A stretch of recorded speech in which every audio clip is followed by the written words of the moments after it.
তোমার হতে লাগলো, কিন্তু হ্যান্ডিক্যাপ বেরোয় না, হ্যান্ডিক্যাপ বেরোয় না। নমরুদ বলে কিরাম মেরেছিস, ভালো করে মার। দ্বিতীয় রাউন্ড শুরু।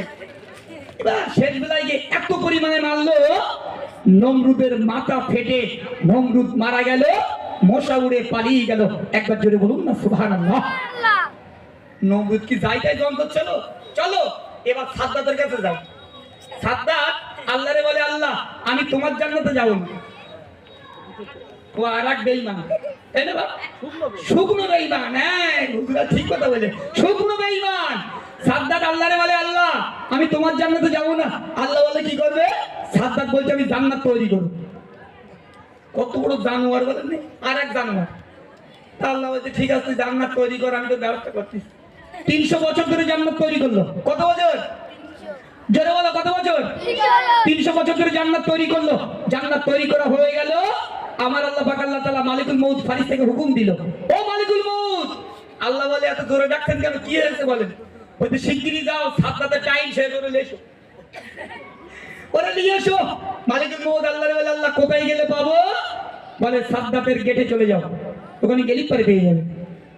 মালিকুল মউত ফারিস্তা যুবকের ছদ্মবেশে সাদ্দাতের জান্নাতের গেটে দাঁড়িয়ে গেল। সাদ্দাত দূর থেকে আওয়াজ দিতে লাগলো, আমার আল্লাহ বলতে লাগলো, ও মালিকুল মউত ফারিস্তা দেরি করো না, দেরি করো না। সাদ্দাত 300 বছর ধরে জান্নাত তৈরি করলো, সাদ্দাতের টাইম শেষ হয়ে গেল। ও মালিকুল মউত ফারিস্তা আর দেরি করো না, দেরি করো না। সাদ্দাতের টাইম শেষ, সাদ্দাতকে নিয়ে এসো।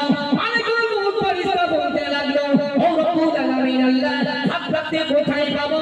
আমার আল্লাহ বলে দিল, সাদ্দাত জান্নাত তৈরি করেছে, সাদ্দাতের জান্নাতের গেটে চলে যাও। ও বাতিল মায়েরা 300 বছর ধরে সাদ্দাত জান্নাত তৈরি করেছিল। মালিকুল মউত ফারিস্তা যুবকের ছদ্মবেশে সাদ্দাতের জান্নাতের গেটে দাঁড়িয়ে গেল। সাদ্দাত দূর থেকে বলতে লাগলো, ও আমার জান্নাতের গেটে দাঁড়াও, দেরি করো না, দেরি করো না। আমি সাদ্দাত 300 বছর ধরে জান্নাত তৈরি করেছি, জান্নাতের দরওয়াজাখানা খুলে দাও, আমি সাদ্দাত জান্নাতে প্রবেশ করব। মালিকুল মউত ফারিস্তা বলতে লাগলো, ও সাদ্দাত তুমি জানো না, জানো না আমি আল্লাহ পাক আল্লাহ তাআলার হুকুমের গোলাম, আমি গোলাম মালিকুল মউত ফারিস্তা, আমি মালিকুল মউত ফারিস্তা। শিগগিরই চলো, তোমার টাইম শেষ। ও সাদ্দাত বললো, আমি 300 বছর ধরে জান্নাত তৈরি করেছি, আমি একটু জান্নাতে যাও না? ও মালিকুল মউত আমার একটুখানি টাইম দাও না। মালিকুল মউত যারা পরিমাণে টাইম দিল না। মালিকুল মউত ফারিস্তা বলতে লাগলো,